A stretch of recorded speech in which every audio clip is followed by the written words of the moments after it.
শান্তিনিকেতনের অধ্যাপক নেপাল রায়কে রবীন্দ্রনাথ ঠাকুর একটা চিঠি লিখেছেন। আজকাল আপনি প্রায়শই ভুল করছেন, এটা আপনার গর্হিত অপরাধ। এর জন্য কাল বিকেলে আমার কাছে এসে আপনাকে দণ্ড নিতে হবে। নেপাল রায় তো হতভম্ব। তিনি রাতে ঘুমোতে পারছেন না দুশ্চিন্তায়।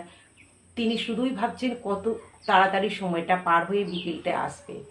তারপর পরদিন বিকেলে তিনি শশব্যস্ত হয়ে কবির কাছে এলেন। আসতেই কবিতাকে বসতে বললেন এবং কিছুক্ষণ বসিয়ে রেখে ততক্ষণ নেপাল রায়ের উদ্বিগ্নতা বেরিয়েই চলছে। তারপর কবি পাশের রুমে গেলেন। সেখান থেকে একটা লাঠি এনে বললেন, এই নাও তোমার দণ্ড, যেটা তুমি কয়েকদিন আগে আমার বাড়িতে ফেলে গেছিলে। তো দণ্ডটা দেখে নেপাল রায় ভাবলেন, এই দণ্ড হয়তো আমার পিঠে নয়তো মাথায় পড়বে। কিন্তু কবির মধ্যে যে রসবোধ, সেটা দেখে নেপাল রায় বিস্মিত। রবীন্দ্রনাথ ঠাকুর ছিলেন এটা এরকমই একটা রসিক মানুষ।